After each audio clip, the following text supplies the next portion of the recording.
All right, we're going to talk about why you need to take back control of your content. So let me give a backstory here. So yesterday, Neil and I were on the phone and we were just talking about, actually, I was critiquing Neil's content, right? And so this is no knock on his team, but what I've noticed is that when he sends emails out from his agency, for example, I've noticed that it doesn't sound like him, or the content, like when I see content elsewhere or some of the captions that he's writing, it just doesn't sound like him. And you can feel it from a mile away. And intuitively, both Neil and I, we know exactly what we do with our content if we had unlimited resources. And what we're really getting back at was we just need to take back control of our content. And because when you have control of your content, you're able to, people can tell when you're putting most of your effort into it, and it performs a lot better when it's very clear that it's you. And we're going to elaborate on what we mean. Yeah, and Eric's spot on. He's not trying to diss me or anything like that. He's spot on. And we were going over this because we travel, both Eric and I travel a lot, and we speak at tons of events. And I was just like, my team said this to me. Eric agrees. Eric's in a similar camp. We travel so much.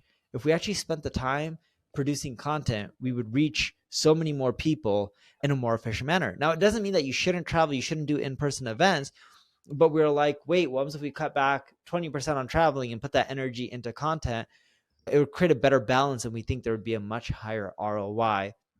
And here's the issue with your team creating content versus you creating your own content, especially if you're trying to build up your own brand or your corporate brand, is the quality of the content is just different.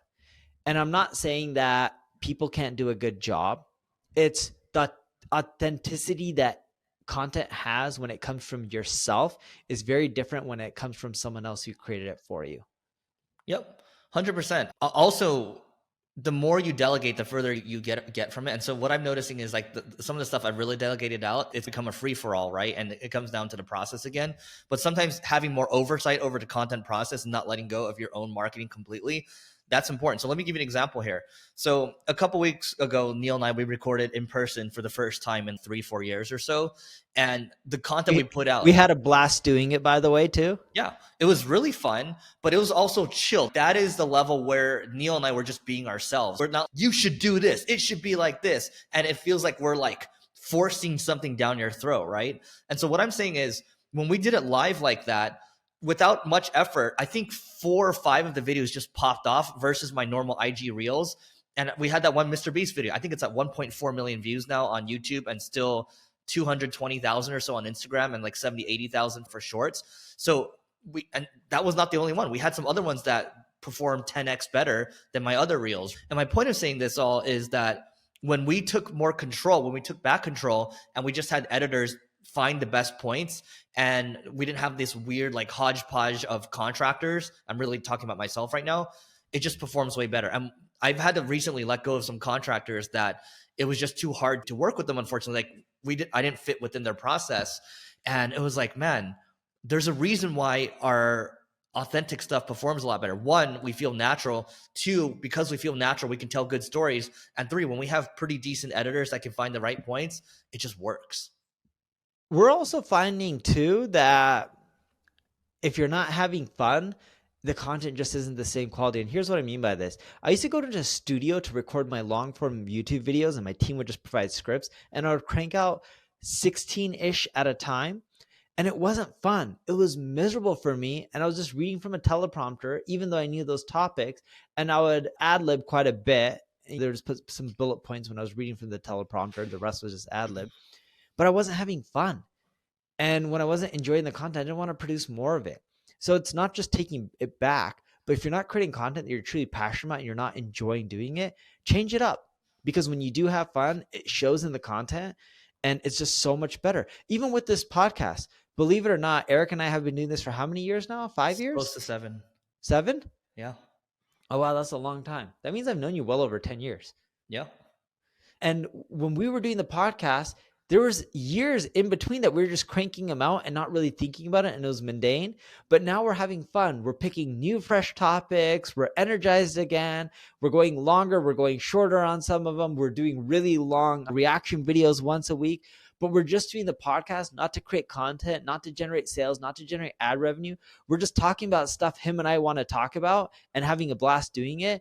and we don't care about the rest. But that's funny enough, it's causing the results to be better because we're truly enjoying what we're doing at this moment when it comes to our content creation. And it's coming across when we're creating that content as well.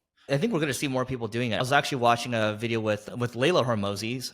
So Layla was talking about how same thing as us, right? Like when we're out there, when we're teaching, we're getting a script or whatever, it feels like it's work, right? Versus if you and I are hanging out, that's the most natural. This is probably a level up beyond that where it's a little more like, it's a combo. It's a combo of both. Yeah, it's a combo, but it's still fun. But if you had us like reading off, remember when Neil and I were, here's a good example. So Neil had he recorded a course for someone and he had me come in. So I came in for the day and we were both reading off a teleprompter for the entire day. I think everyone was very professional. It was great and all that. But at the end of the day, I could tell for Neil, it wasn't natural, nor was it natural for me. And it didn't feel like I created something of my own. So let me end it with this, and I'll pass it back to you, Neil, if you have anything else. When I say take back control of your content, that could be on the strategic side, but strategic side also means how are you doing your marketing in general? So for us, it's like we're doing more programmatic SEO, right? I'm taking a hard look at how we're doing our email marketing as well. I'm taking a hard look at how we're going about with, if we're going to be boosting like our email list or whatever, how we're going to be driving more traffic, the ads that we're running. So I'm looking at things a little more versus being completely hands off. So I'm on the micromanaged scale. I might be a little more on the micromanage side, but really not that much. I'm just looking at things a little more. And that's what I encourage you all to do. Don't try to abdicate your marketing completely, because whenever we've done that in the past, it hasn't worked out, because that's both of our strengths. Yep, totally. So try taking back your content. Stop focusing on ChatGPT and Bard and, oh, they can help you create content faster. Sure, you can use them for some efficiencies, but create content that you want to create yourself and you don't want to use ChatGPT or AI. Because if you want to create it and not use those tools, that means you're truly enjoying it and it should come across in your content. All right, so that is it for today. Please don't forget to rate, review, subscribe to this pod. 5 stars, please. It helps us. And you can go apply for the live event that's coming up, levelingup.com/founders, happening in Beverly Hills, August 7th to the 9th. So it's coming up really fast. And yeah, we're going to be talking about AI, going to be talking about content, going to be talking about M&A stuff. It's going to be fun and there's going to be great people. So goodbye.